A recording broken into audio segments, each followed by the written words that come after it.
एक चीज़ जानना चाहूँगी आपसे कि जैसे जो वायरल फीवर चल रहा है इस वक्त, जैसे मौसम में बहुत ज़्यादा चेंजेस आ रहे हैं, आपने भी देखा होगा।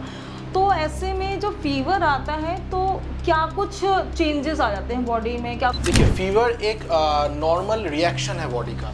बॉडी में कभी भी जब इन्फेक्शन कोई भी बॉडी के अंदर आता है तो बॉडी का इम्यूनिटी क्या करता है, इम्यूनिटी उसके अगेंस्ट फाइट करता है। फीवर आया, हाँ, पैरासीटामोल आप ओवर द काउंटर ले सकते हैं। बहुत ज़्यादा फीवर आया 1-2 बार, दिन में 2 से मैक्सिमम 3 बार आप ले सकते हैं। सुपर बग क्या होता है, जब हम लोग देखते हैं, जैसे मैं आईसीयू में ज़्यादातर हमें पेशेंट्स मिलते हैं कि पेशेंट जो हायर एंटीबायोटिक्स है वो भी कारगर नहीं है पेशेंट के ऊपर।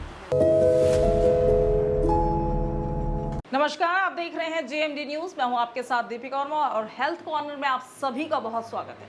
हेल्थ कॉर्नर में हमेशा हम बात करते हैं आपके स्वास्थ्य की, आपके सेहत की, जिसमें हम तमाम चीज़ों की जानकारी देते हैं और तमाम ऐसे गेस्ट डॉक्टर के रूप में हम आपके पास लेकर आते हैं जो आपकी समस्याओं का समाधान करते हैं। और आज हम आ चुके हैं धर्मंतरी हॉस्पिटल, जहाँ पर हमारे साथ मधुरेश समुद्र है। सबसे पहले मैं चाहूँगी सर, पहले तो आप अपना इंट्रोडक्शन दें। हम डॉक्टर मधुरेश है, मैं क्रिटिकल केयर एक्सपर्ट हूँ। मैंने अपना पढ़ाई जीएसवीएम से किया है। उसके बाद मैंने royal college of physician London से एमआरसीपी किया है और नामबे में यहाँ पे कार्यरत हूँ। अच्छा मधुरेश जी, एक चीज़ जानना चाहूँगी आपसे कि जैसे जो वायरल फीवर चल रहा है इस वक्त, जैसे मौसम में बहुत ज़्यादा चेंजेस आ रहे हैं, आपने भी देखा होगा। तो ऐसे में जो फीवर आता है तो क्या कुछ चेंजेस आ जाते हैं बॉडी में, क्या कुछ करना चाहिए उस टाइम पे? देखिए, फीवर एक नॉर्मल रिएक्शन है बॉडी का। बॉडी में कभी भी जब इन्फेक्शन कोई भी बॉडी के अंदर आता है तो बॉडी का इम्यूनिटी क्या करता है, इम्यूनिटी उसके अगेंस्ट फाइट करता है। अब कोई भी चीज़ को, जैसे आप लोग को ही पता है, जब पानी को हम लोग कैसे शुद्ध कर सकते हैं, उसको बॉयल करके, तो वैसे ही बॉडी हमारा टेम्परेचर को बढ़ा देता है। तो बॉडी का जब टेम्परेचर बढ़ता है, अपने आप बैक्टीरिया, वायरस जो है वो मर जाते हैं। तो नॉर्मली देखा जाता है कि ये एक फीवर आना एक अच्छी चीज़ है। अगर आपको कोई पेशेंट्स होते हैं जिसको मान लीजिए जिसका इम्यूनिटी बहुत लो है, फॉर एग्जांपल डायबिटीज़ के patient, for example HIV AIDS के पेशेंट, इनको फीवर आता ही नहीं, इवन आफ्टर इन्फेक्शन भी हुआ मगर फीवर नहीं आया। तो फीवर के लिए जो नॉर्मल लोग हर डोलो खाते रहते पैरासीटामोल जिसको कहते हैं, तो दैट हमारा इम्यूनिटी को वो डिक्रीज कर देता है, धीरे धीरे उसको कम करता है। तो थोड़ा बहुत, जैसे पहले के ज़माने में हम लोग कहते पट्टी करना, नॉर्मल गर्म पानी पीना, ये सब चीज़ें भी पहले, फर्स्ट हमें यही चीज़ अप्लाई करना चाहिए। उसके बाद अगर नहीं हो रहा है then you can take the Dolo और पैरासीटामोल। जैसे कि आपने अभी बोला कि डोलो पैरासीटामोल, तो डोलो अक्सर करके लोग क्या करते हैं, केमिस्ट की शॉप पे गए, डोलो खरीद लिया और उसको कंज्यूम कर लिया, और ये जो सिलसिला है वो लगातार चलता है। तो इसका मैं थोड़ा सा साइड इफेक्ट जानना चाहूँगी कि डोलो जिस तरीके से बिक रहा है, लोग ईजिली कंज्यूम कर रहे हैं, कितना साइड इफेक्ट आ जाता है बॉडी में? बहुत ही एक इम्पॉर्टेंट क्वेश्चन है, क्योंकि डोलो लगता है एक बहुत ही आम ड्रग है, मगर कोई भी ड्रग आम नहीं है। Every drug has a side effect. तो it is also chemical. Dolo जो पैरासीटामोल, इट्स अ केमिकल। तो सबसे ज़्यादा डोलो जो नुकसान करता है वो है लीवर में। कि हम लोगों के पास जैसे बहुत पेशेंट्स भी आते हैं डोलो बहुत ज़्यादा खा के, for some other reason overdose करके, तो उनका लीवर डैमेज होता है, even that causes liver transplant. अब वो तो हुआ कि बहुत हाई डोज पे लेने के लिए, मगर वो चीज़ ही अगर आप कम डोज भी बहुत टाइम से लेंगे, बिना सुपरविजन के लेंगे, जैसे लोग अभी डोलो कैंडी की तरह लेते हैं, फीवर आया दिन में 4, 5, 6 बार ले लिया डोलो, तो that is not, that shouldn't be done. Fever आया, हाँ, पैरासीटामोल आप ओवर द काउंटर ले सकते हैं। बहुत ज़्यादा फीवर आया 1-2 बार, दिन में 2 से मैक्सिमम 3 बार आप ले सकते हैं। मगर वही फीवर अगर 1 से 2 दिन तक ठीक नहीं हो रहा है तो you should consult your doctor. मतलब पहले आप थोड़ा सा चेक कर लो, 1 से 2 दिन आप देखो, उसके बाद से कंसल्ट तो आप प्रॉपर करो। अच्छा, बहुत से लोग होते हैं केमिस्ट की शॉप पे गए, ईजिली उन्होंने डोलो का कंज्यूम किया और अदर लोग को भी उन्होंने इस चीज़ को बताया कि हाँ डोलो आप खा लो, आप ठीक हो जाओगे। तो जैसे उनके साथ वो एंटीबायोटिक भी देते हैं, तो यहाँ पर थोड़ा मैं जानना चाहूँ, क्या केमिस्ट के ज़रिए एंटीबायोटिक खाना कितना ज़्यादा नुकसान करेगा बॉडी? ये अभी वर्ल्ड का अगर आप स्टैटिस्टिक्स देखेंगे तो अभी देखा जा रहा है कि सबसे ज़्यादा अगर हमारे सामने कोई आपदा है, सबसे बड़ा कोई पैंडेमिक फिर से एक होने वाला है, वो है सुपर बग। अब ये सुपर बग क्या चीज़ है? सुपर बग होता है, मान लीजिए आपका कोई दुश्मन है जो आपको जान से मारना चाहता है, ठीक। अब आपने क्या किया कि आपको खुद को बचाना है, तो आइदर उसको मारना है, मगर एंटीबायोटिक, गलत एंटीबायोटिक, कम डोज पे एंटीबायोटिक, इनकम्प्लीट कोर्स, मतलब 1-2 दिन खा के आराम मिल गया, वैसे टाइप का। अगर उसी दुश्मन को आप घायल करके छोड़ देंगे, वो बच गया, फिर वो वापस आएगा आपके पास, और जब आएगा तब तो एक्स्ट्रा पावर, एक्स्ट्रा अपना गैंग, एक्स्ट्रा अपना सब कुछ लेके आएगा। अब आप तो पहले टाइम में आप जब लड़ाई कर रहे थे, छुरी से लड़ाई कर रहे थे, अब वो लेके आएगा AK-47। तो ये जो सुपर बग, यही कॉन्सेप्ट है सुपर बग का। सुपर बग क्या होता है? जब हम लोग देखते हैं, जैसे मैं आईसीयू में ज़्यादातर हमें पेशेंट्स मिलते हैं कि पेशेंट जो हायर एंटीबायोटिक्स है वो भी कारगर नहीं है पेशेंट के ऊपर, जो रिपोर्ट में आता है दैट इज कॉल्ड रेजिस्टेंट, तो वो भी रेजिस्टेंट हो जाता है। क्यों ये होता है? क्योंकि जब एंटीबायोटिक, ऐसी केमिस्ट शॉप या किसी के सुनने पे एंटीबायोटिक ले लिया, अब एंटीबायोटिक का कोर्स होता है। एंटीबायोटिक्स कम से कम हमारे पास 100 से ऊपर के एंटीबायोटिक है टाइप्स, उसके अंडर और भी 100, मतलब 1000 टाइप के एंटीबायोटिक्स है, और हर एक antibiotic is personalised for individual infection. तो हर इन्फेक्शन का एक एंटीबायोटिक नहीं है। बिल्कुल। तो ये कौन पहचानेगा? और एक ये एक्सपर्ट ही बता पाएगा हाँ, कि क्या चीज उसके लिए बेटर होगा। यस।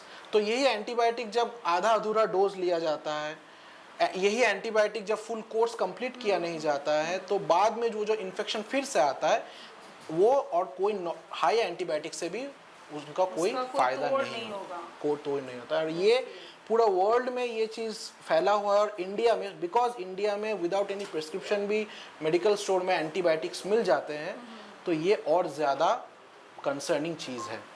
अच्छा डॉक्टर साहब, जिस तरीके से आपने बताया कि एंटीबायोटिक उन्हीं लोगों से लें जो एक्सपर्ट हैं, तमाम चीज़ों की जानकारी रखते हों, हम मेडिकल से ले लेते हैं बिना जानकारी के, बिना नॉलेज के, और इजीली हम उसको कंज्यूम भी करते हैं। तो ये चीज़ें हम अपने बच्चों के भी साथ कर लेते हैं, तो बच्चों का जो इम्यूनिटी पावर है उतना स्ट्रॉन्ग नहीं होता है, तो उनके शरीर पर किस टाइप का इम्पैक्ट देखते बनता है, या फिर बहुत साल बाद भी उन तमाम चीज़ों का असर दिखता है क्या?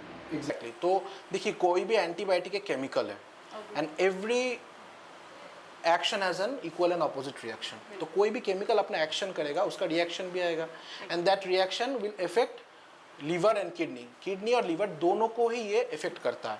अब बच्चों का क्या है, किडनी लीवर सब कुछ ग्रोइंग फेज में है, मैच्योर्ड नहीं है ये, तो उस टाइम में जब वो केमिकल पड़ता है, तो ये लॉन्ग टर्म में देखा गया है कि किडनी और लीवर डैमेज लेके बच्चे आते हैं।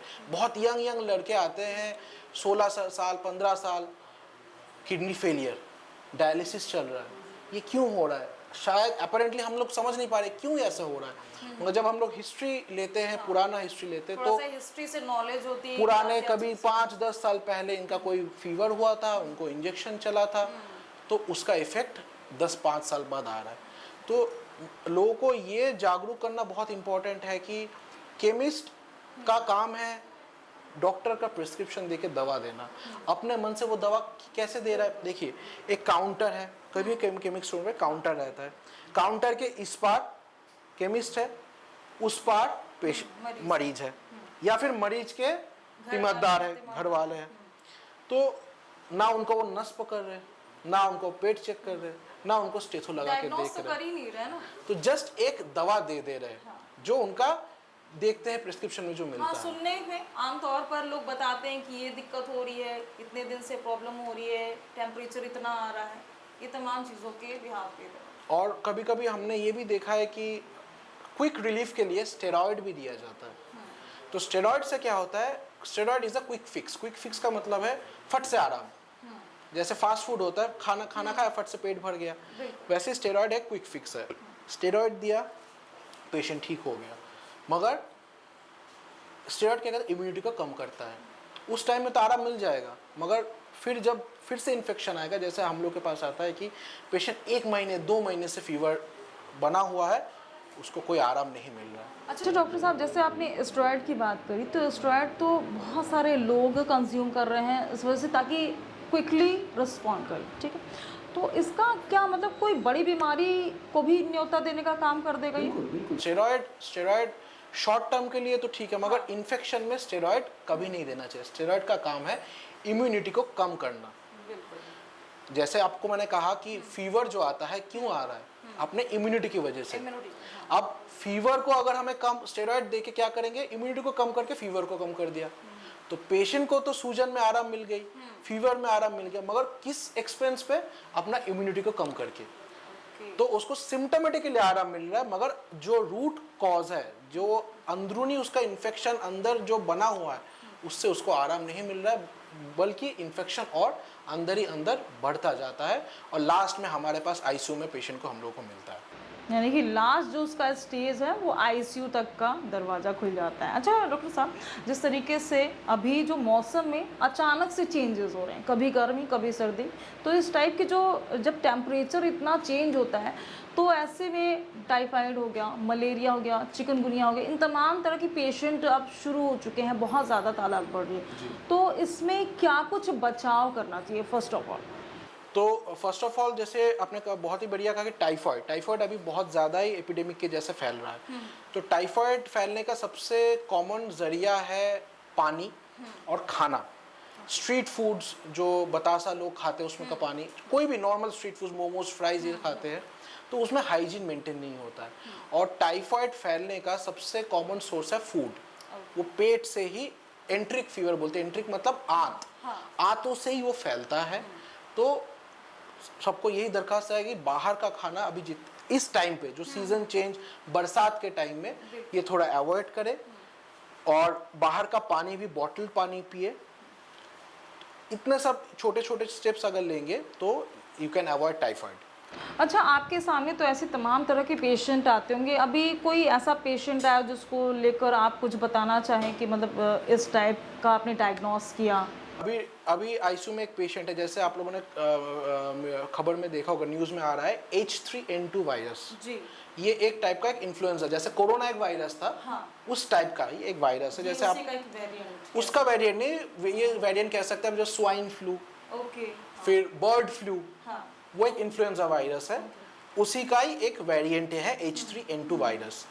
तो इसमें कोरोना जैसे ही करता है, पेशेंट वेंटिलेटर तक आता है, पेशेंट का लंग जो फेफड़ा है पूरा एकदम उसमें पानी में भर जाता है, और उसमें जिसको ARDS, acute respiratory distress syndrome, मतलब उसका ऑक्सीजन का लेवल बहुत कम हो जाता है, बहुत ही कम। जैसे जब पेशेंट यहाँ पे आया था, वो उसका ऑक्सीजन का लेवल 50-60 पे था जब शुरुआत में पेशेंट आया था।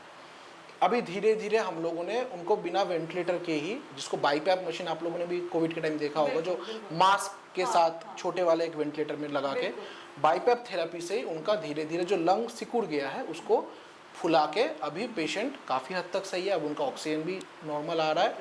तो ये एक इम्प्रूविंग फेज में, अभी भी पेशेंट आईसीयू में ही है, मगर ये भी देखना है कि कोरोना चला गया है मगर वायरस सब खत्म नहीं हो गए। कोरोना का एपिडेमिक चला गया, कोरोना अभी भी है, और उसी के जैसे बहुत सारे वायरस जिसको इन्फ्लुएंजा बोलते हैं, और इसका प्रिवेंशन भी कर सकते हैं हम लोग। कैसे? नंबर 1, इन्फ्लुएंजा का वैक्सीन होता है, बच्चों को इन्फ्लुएंजा का वैक्सीन, बड़ों को भी लगता है इन्फ्लुएंजा का वैक्सीन। तो आपके डॉक्टर से कंसल्ट करिए, कैसे वैक्सीन, कैसे क्या लेना है, आप लोग इन्फ्लुएंजा का वैक्सीन ले सकते हैं। तो ये जो सीजन चेंज में जो इन्फ्लुएंजा होता है, इससे आप बच सकते हैं। दूसरा है, जैसे हम लोग बाकी टाइम पर हाथ धो के, मास्क पहन के, ये सब तो नॉर्मल प्रोटोकॉल है, और इसका वैक्सीन भी है जिससे इन्फ्लुएंजा प्रिवेंट हो सकता है।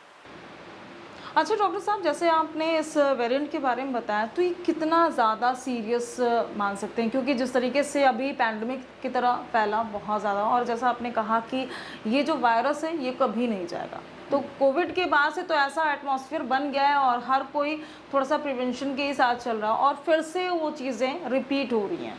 देखिए, वायरस तो हमेशा हमारे साथ था, हमारे साथ रहेगा। कोविड भी, कोरोना वायरस भी हमारे साथ पहले भी था, अभी भी है और रहेगा भी। डिफरेंस क्या हुआ था कि चाइना ने उसको मॉडिफाई करके, एक जेनेटिक इंजीनियरिंग करके एक एक्सपेरिमेंट ब्रेकआउट वो हुआ था, उसके लिए इतना ज़्यादा वो फैला था। तो उसी का रेसिड्यू रह जाएगा, उसका रेसिड्यू कभी भी कम नहीं हो जाएगा। तो इसके बचाव वही है कि हमें सेफ्टी मेजर्स रखना है। हाँ, ज़्यादा भीड़ भाड़ एरिया में जहाँ पे लोग खांस रहे भी करें उससे थोड़ा दूर रहना है।